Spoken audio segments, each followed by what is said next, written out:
Por eso es muy importante analizar cuándo apareció el síntoma o un tiempo antes de que apareciera el síntoma, qué situación se estaba viviendo, qué sueños, qué fantasías, si hubieron rompimientos, rupturas emocionales, si hubieron pérdidas, etc.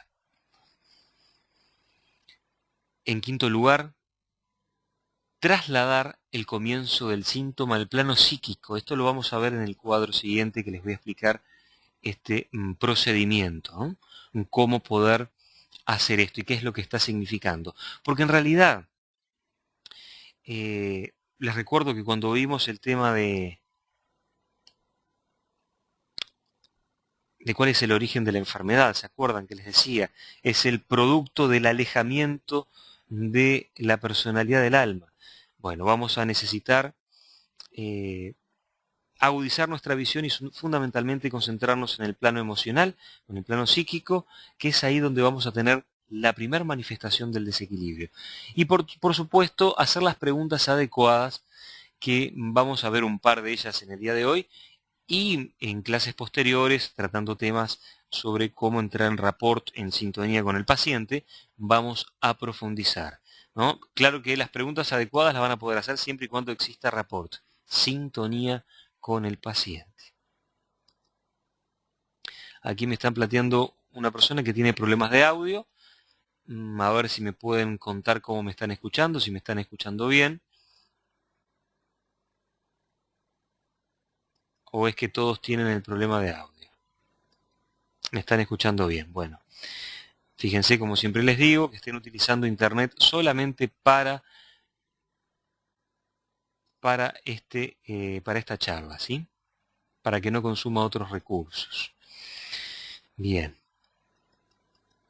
Vamos a estudiar esta escalerita que tenemos ahí. Aquí tenemos un modelo, un resumen muy simple, pero a su vez muy práctico. Y como todo modelo, es una representación de la realidad y no es la realidad, es un mapa, ¿sí? Que nos ayuda a comprender un proceso. No significa que esto sea 100% aplicable para absolutamente todos los casos, pero en la mayoría, en la gran mayoría, nos va a ayudar mucho, ¿sí?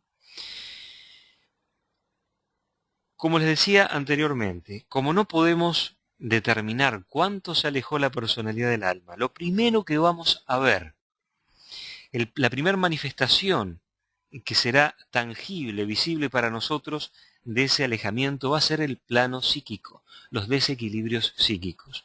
La persona puede acercarse a la consulta porque tiene miedo, porque sufre de ansiedad, porque está con depresión o porque está con rabietas, como decíamos hoy del niño, etcétera, ¿no?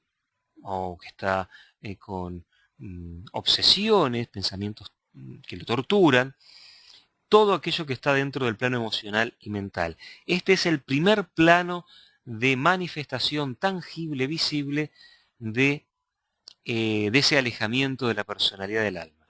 Si la persona no soluciona su tema en ese escalón, la enfermedad, o el desequilibrio va a tomar una posición más densa, va a ir vehiculizándose hacia el plano físico y aparecerán trastornos funcionales. ¿A qué me refiero con trastornos funcionales? Bueno, esos casos que, por ejemplo, aparece acidez estomacal o dolor de cabeza a repetición o problemas o desequilibrios en la presión arterial o mareos, el problema que ustedes quieran, ahogos.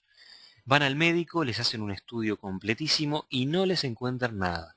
El médico les dice, debe ser estrés, vaya a un psiquiatra, ¿sí? Bueno, si en ese nivel no es tratado, si no logra revertir esta situación, la enfermedad va a ir a vehiculizarse a un plano más denso, donde aparecerá una enfermedad aguda, ese escalón número 3.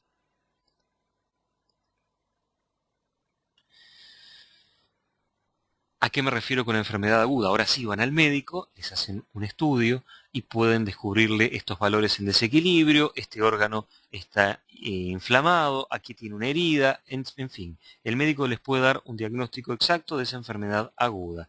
Si no se soluciona ahí, va a manifestarse en un plano más denso aún a través de enfermedades crónicas, luego enfermedades graves, y por último la muerte.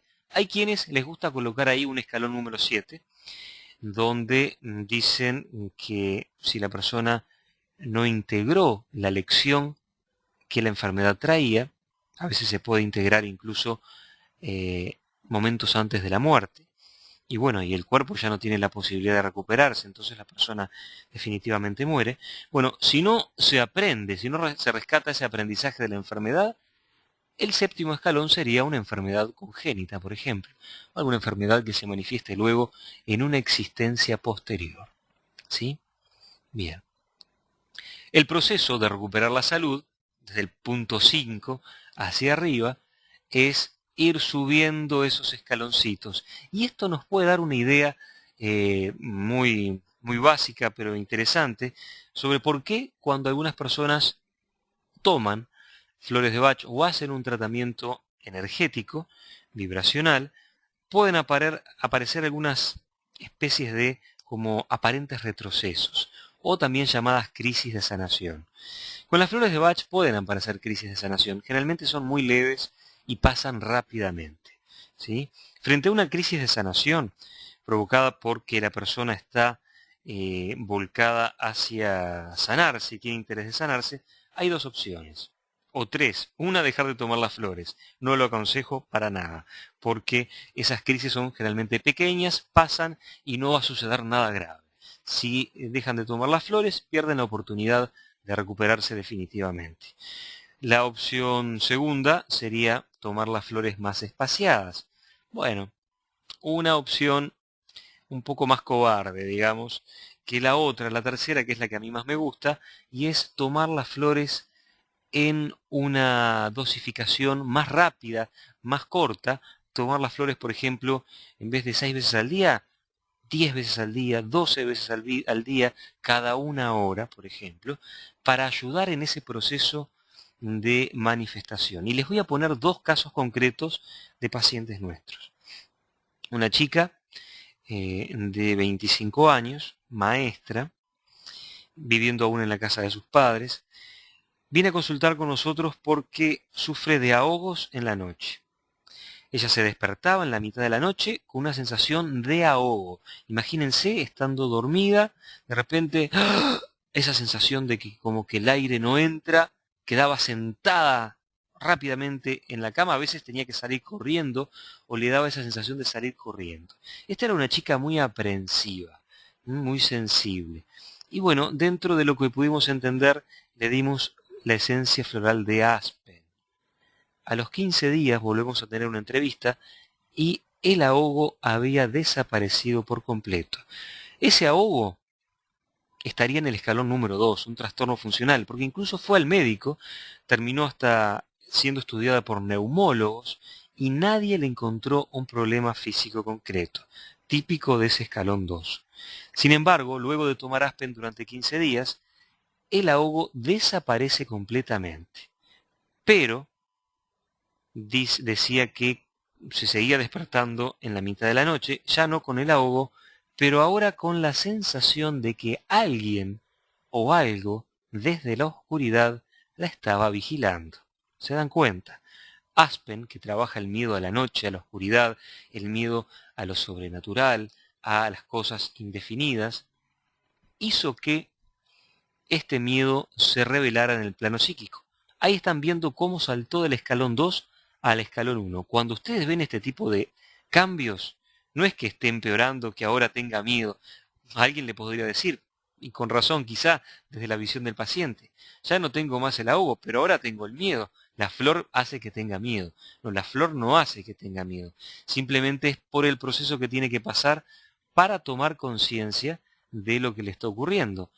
Como decíamos en la imagen que teníamos de psicosomática, de conceptos sobre psicosomática, aquello que no es tomado o aceptado conscientemente, busca manifestarse a través del cuerpo.